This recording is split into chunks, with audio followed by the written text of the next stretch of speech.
Assalamualaikum warahmatullahi wabarakatuh. Salam kenal semuanya. Sebelumnya, perkenalkan, nama saya Rantika Laili dari mahasiswi semester 5 Program Studi Akuntansi Sekolah Tinggi Ilmu Ekonomi Kasih Bangsa.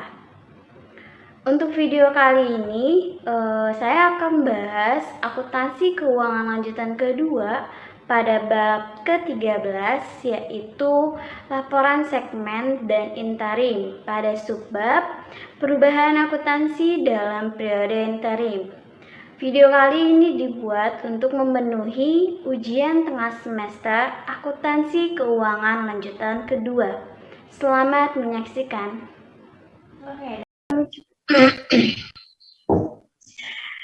Baiklah teman-teman, seperti di tampilan slide ini, kita akan bahas akuntansi keuangan lanjutan kedua pada subbab perubahan akuntansi dalam periode interim.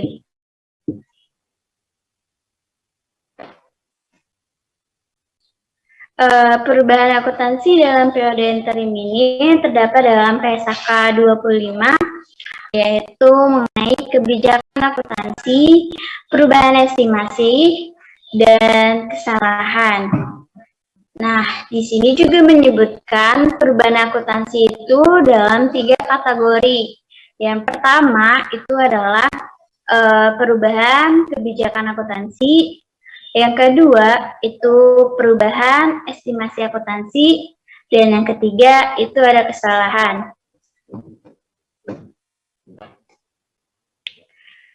Untuk yang pertama, kita akan bahas perubahan kebijakan akuntansi atau penerapan retrospektif.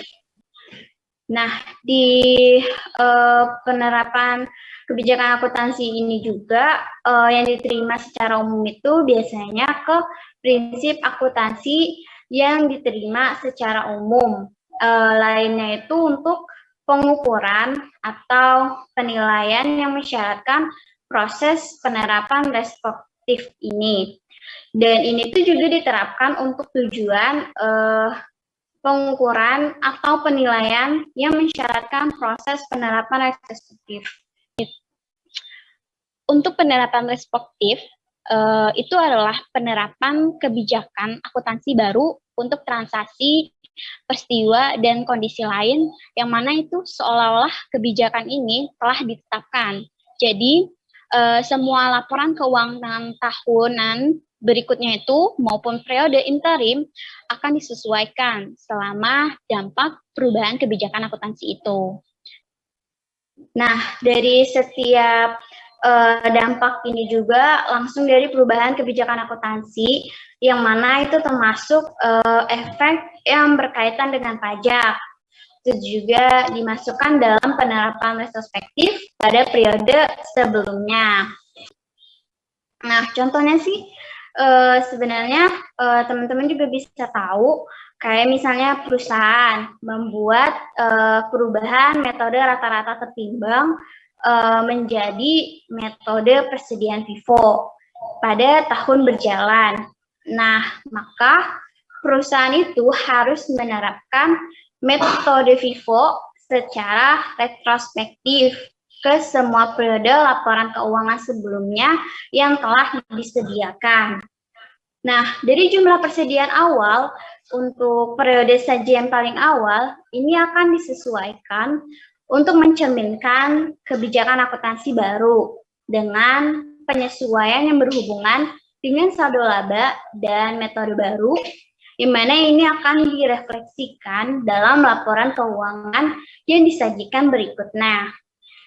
Nah, misalnya jika pengaruh kumulatif perubahan ini tuh dapat ditentukan, tetapi tidak dapat diterapkan penilaian pengaruhnya dari tahun ke tahun, maka perubahan harus melaporkan pengaruh efek kumulatif perubahan tersebut pada periode paling awal. Nah, setelah itu, perusahaan harus merevisi penyajian laporan keuangan setelah periode tersebut. Namun, misalnya jika perusahaan ini berkeinginan untuk membuat perubahan kebijakan akuntansi tersebut pada periode interim dan entitas, tidak dapat menentukan dampak perubahan itu pada periode interim sebelumnya dari tahun fiskal berjalan. Kita sini harus menunggu hingga awal periode fiskal berikutnya untuk membuat perubahan kebijakan akuntansi tersebut. Nah, untuk yang selanjutnya itu adalah perubahan estimasi akuntansi penerapan saat ini dan prospektif. Nah, di perubahan estimasi akuntansi ini tuh merupakan hasil informasi yang telah tersedia untuk entitas. Biasanya juga perubahan ini tuh akan dilaporkan hanya berdasarkan saat ini dan prospektif. Nah, untuk penerapan prospektif ini sendiri, itu adalah suatu penerapan kebijakan akuntansi baru untuk transaksi, peristiwa, dan kondisi lainnya yang terjadi setelah perubahan kebijakan tersebut dan pengakuan dampak perubahan entitas akuntansi pada periode berjalan dan periode mendatang yang dipengaruhi oleh perubahan tersebut. Contohnya seperti apa? Misalnya perubahan estimasi akuntansi dalam metode penghitungan jumlah penyisian piutang tidak tertagih dan piutang itu karena informasi terbaru mengindikasikan bahwasanya penyisihan sebelumnya itu tidak mencukupi. Nah, untuk selanjutnya itu adalah materi mengenai perubahan pada penyusutan, amortisasi, dan depresi. Di sini masih membahas mengenai PSAK 25, yang mana ini mensyaratkan bahwasanya perubahan dalam metode penyusutan, amortisasi atau depresi itu atas aset yang berumur panjang dan aset non-keuangan yang mana ini disebabkan oleh informasi baru seperti pola penggunaan aset ini yang berbeda dengan ekspektasi. Ini akan diperhitungkan sebagai perubahan estimasi akuntansi yang dipengaruhi oleh perubahan kebijakan akuntansi. Nah, untuk penerapan saat ini dan perspektifnya itu biasanya digunakan untuk melaporkan perubahan tersebut dan laporan keuangan sebelumnya yang tidak perlu disajikan kembali.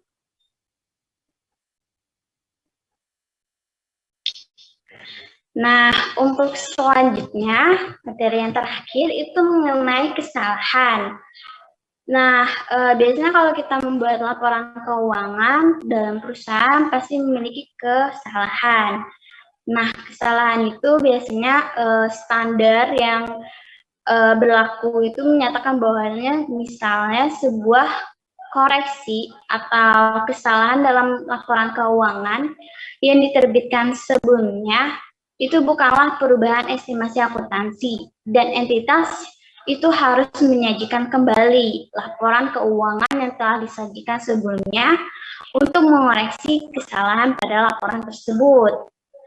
Nah, karena itu kesalahan tersebut mungkin berhubungan dengan jumlah periode masa lalu yang telah dilaporkan.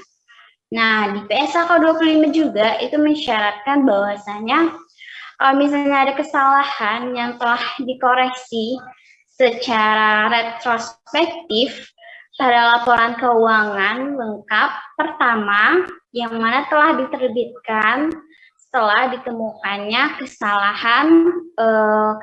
beberapa kesalahan. Nah, apa saja itu?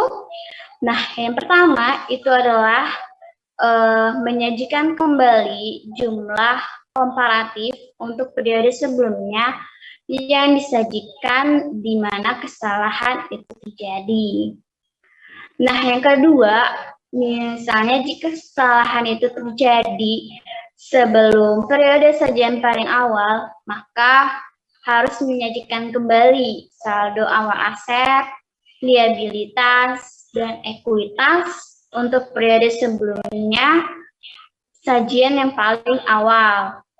Nah, jika tidak praktis untuk menentukan dampak kumulatif pada awal periode berjalan dari kesalahan pada seluruh periode sebelumnya, maka entitas itu harus menyajikan kembali informasi komparatif untuk mengoreksi kesalahan secara prospektif atau dari tanggal praktis yang paling awal.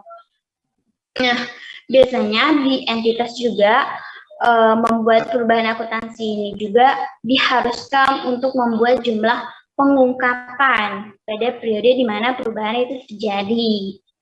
Nah, ini juga termasuk dalam pengungkapan yaitu adalah dampak dari perubahan laba rugi dari operasi yang dilanjutkan dalam laba neto.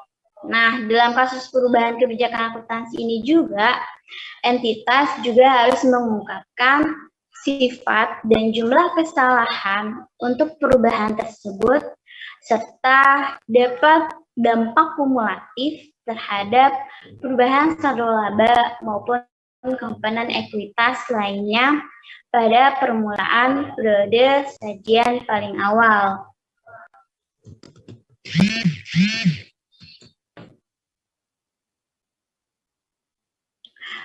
Baik, kesimpulan dari materi kali ini tuh laporan interim itu harus dikeluarkan oleh perusahaan milik publik sehingga penggunaan informasi ini juga dapat menilai kinerja perusahaan dan membuat prediksi mengenai hasil untuk periode fiskal tahun berikutnya.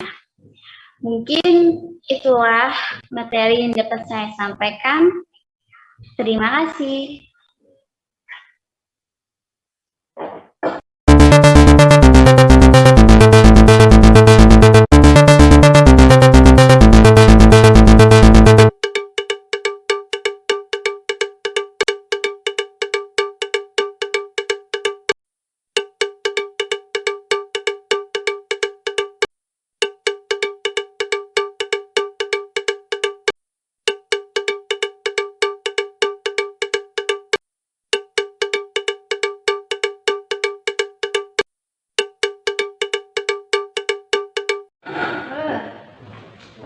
Baiklah teman-teman, itulah materi yang bisa saya sampaikan. Semoga bisa bermanfaat dan bertemu lagi di lain video. Assalamualaikum warahmatullahi wabarakatuh.